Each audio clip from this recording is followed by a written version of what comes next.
Right now on Upfront. The Trump wave. People that are here illegally should not be here. There's a lot of fear in the community about what Donald Trump is doing. President Trump's first week in office. A lot of activity in the first 100 hours, not the first 100 days. The flurry of executive orders, immigration, deportations, and now the impact in states like Wisconsin. The federal government hasn't been exactly forthcoming.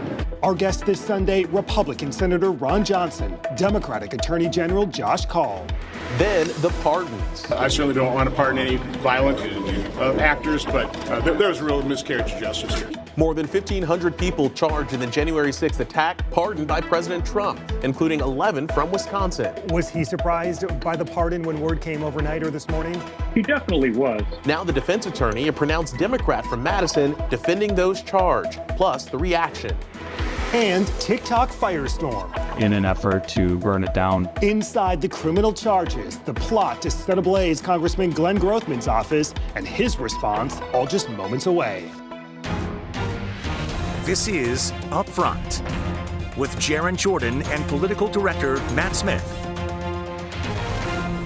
Hi, everyone. Thanks for joining us. A whirlwind week from Washington to Wisconsin. President Donald Trump firing right out of the gate. The president signing a flurry of high-profile executive orders, declaring a national emergency at the southern border, attempting to end birthright citizenship. A judge already blocking that. Immigration enforcement's intensifying, pardoning January 6 defendants, and promising new tariffs in just days. All this as Trump's nominees continue flooding Capitol Hill.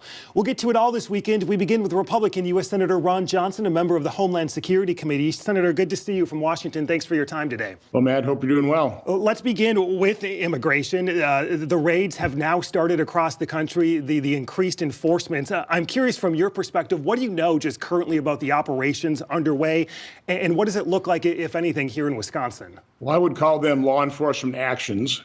It's, the major issue that President Trump ran on in 2016 and 2024.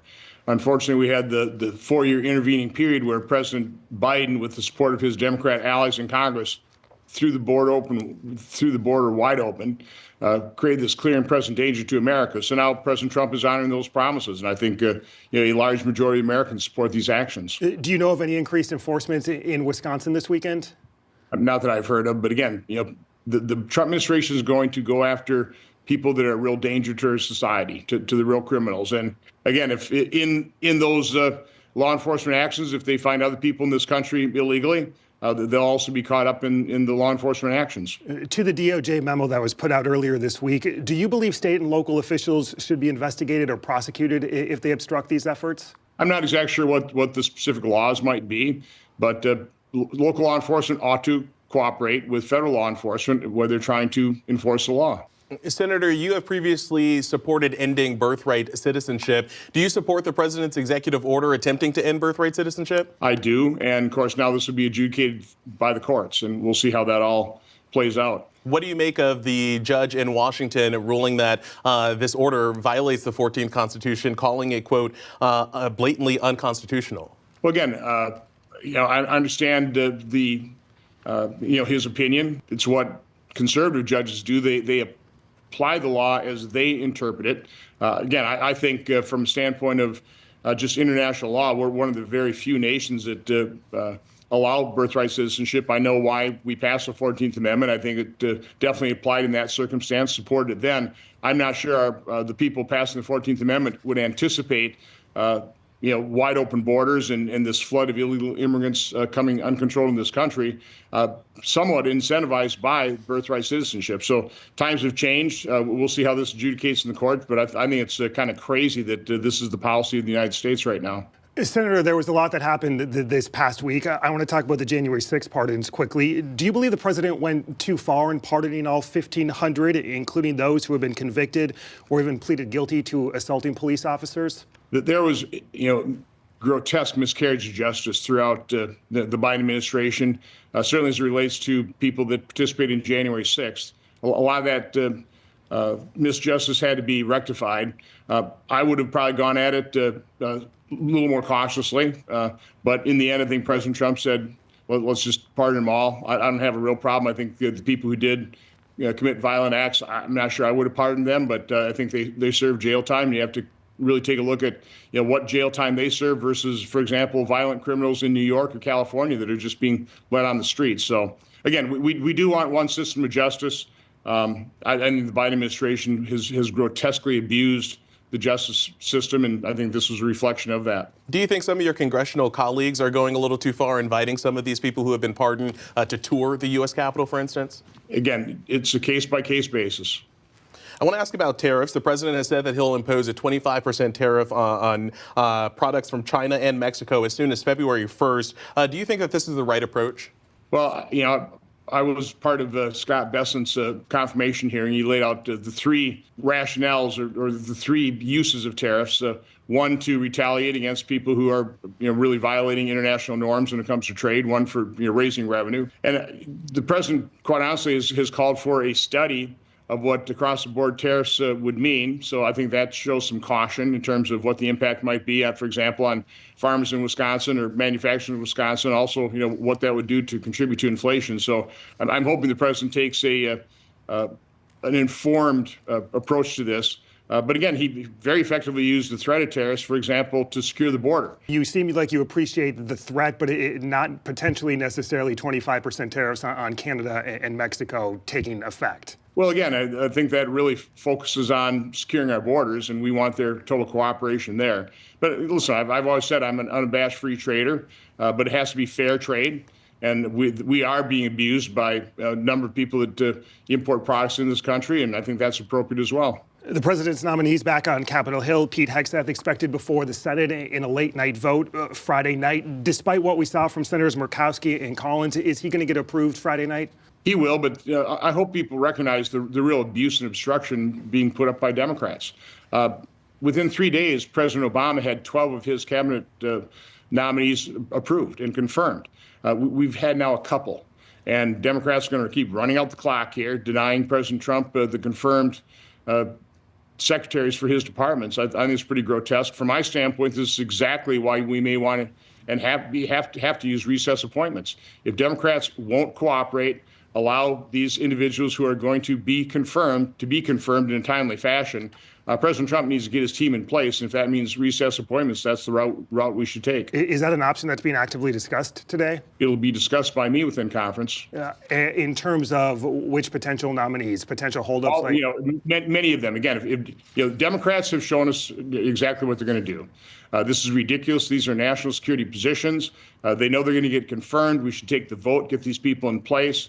But if they're going to continue to obstruct and just run out the clock, where it's going to take us weeks and weeks and weeks to get key cabinet secretaries in position, I don't think we should tolerate that. I think we should go into recess, appoint these people, and then confirm them during the regular order. A busy weekend in Washington. Senator Ron Johnson. Senator, like always, thank you. Have a great day. Meantime, Republican leaders in Madison say they'll introduce legislation this week targeting deportations and ICE. Give us a little hint of what it's going to look like. It's going to require that everybody has to follow the law and cooperate with ICE. Have you worked with Trump on this? You're going to see next week. Democratic leaders said Wednesday night they were unaware of what Republicans plan to introduce. And with that, let's go ahead and bring in Democratic Attorney General Josh Kaul. Attorney General, it's always great to have you. Thanks for having me. So let's start right there. Have any Republicans indicated to you what they plan to introduce? No, they haven't. I've seen the speaker's comments in the press, but we haven't seen any potential bill drafts, and that's unfortunate because if you want to have effective law enforcement efforts, having collaboration and having an opportunity to think through bills and make sure they're effective is a good thing. What I think we're seeing instead is an effort to play politics with this issue, and that's concerning, particularly when we have police chiefs and sheriffs around the state of Wisconsin who make judgments every day about how to use their resources most effectively. That's who I want to see making decisions about law enforcement resources, not Robin Vos and not the legislature. What do you make of the comments that Speaker Vos did tell Matt there at the Capitol in terms of requiring everyone in Wisconsin to follow the law and to follow the ICE directives? Well, I'm very confident that everybody in Wisconsin follows the law. The issue that's going to come up is when we have discretionary decisions to make, how are we going to allocate law enforcement resources? So at the Department of Justice, our focus is on investigating and prosecuting the most significant cases or cases where there's nobody else who can step up and bring an investigation or a prosecution. And I don't want to see resources having to be diverted away from homicide investigations or the investigations of other serious crimes to make state law enforcement agencies sort of deputies for a federal agency. I want to make sure that our resources are being directed where they can have the biggest impact. Are you going to say no to federal officials and ICE? Our approach is always based on public safety. So if we can be involved in something with any federal agency or state agency that helps make our communities safer, we're going to be involved in that. And certainly if there's somebody who has committed some horrific violent crime and there's an effort to deport them, nobody wants to see those folks remain in the country. But at the same time, I don't want to see some of the extreme stuff we've seen from the Trump administration, like potentially having immigration raids at churches or at schools against people who themselves may have committed no crime other than being here undocumented. If we were to see something at one of those facilities in the state, what would you do? It's going to depend on the circumstances. So it's important for people to be aware that the federal government does have a lot of authority with respect to immigration enforcement. This is a federal issue. It's the federal government that has this authority.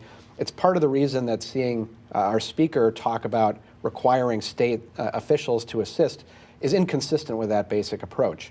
But if what happens is something where we have an opportunity to step in because people's rights are being violated or because there's something unconstitutional or unlawful being done, we're prepared to do that. But at the same time, we do recognize that there's a lot of discretion the federal government has in how they enforce their laws. Would you do that through a lawsuit or actual physical agents potentially? No, this is not about having some sort of confrontation. This is about using the legal processes that are in place to ensure that our laws are being upheld. I do want to ask about the president's executive order aiming to end birthright citizenship. Wisconsin, as you mentioned, one of 22 states to sue over the executive order. A federal judge Thursday there in Washington temporarily blocked the order, calling it blatantly unconstitutional. Why did Wisconsin join this lawsuit, and how do you think that this will eventually play out? Yeah, well, first, there are a few lawsuits going on. There's the one in Washington. We're in a second lawsuit. But we joined this lawsuit for a few reasons. First, the U.S. Constitution is very clear. The 14th Amendment says that people who are born in the United States and subject to the jurisdiction thereof are U.S. citizens. So we have a president who, on his first day in office, has blatantly ignored the Constitution and ignored the law. That's not how our system works. Has your office or have you been in touch with ICE or federal officials since President Trump was sworn in this past week? We haven't been in touch with ICE since the president's been sworn in. I can't speak to everybody in my office, of course.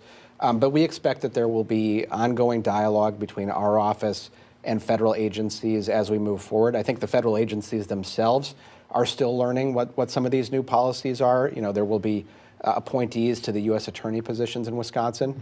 It's my hope that we can work collaboratively, and for the interest of public safety in Wisconsin, frankly, it's critical that we continue to work collaboratively. That's one of the reasons I'm so concerned with the approach that the Trump administration is taking, because they came out of the gate here threatening to go after state and local officials who don't share their policy views. That's not a way to build the kind of collaboration we need to make our communities safer. So I'm hopeful that they will step back after this disastrous first week in office and reassess how to move forward more collaboratively. I mean, essentially threatening to go after you if you don't comply. Yeah, they're threatening to go after people around the state. Here's what I can say. These are intimidation tactics. I'm not intimidated. I know that my colleagues in other states are not intimidated because we uphold the law and we're going to do what's in the best interest of the people of our states. A busy past week, a busy week ahead. Democratic Attorney General Josh Kaul, Attorney General, thank you. Thanks for having me. Up next, the January 6th pardons, President Trump's sweeping executive order, the controversy, the fallout, and the Madison attorney with his client's response joins us exclusively next.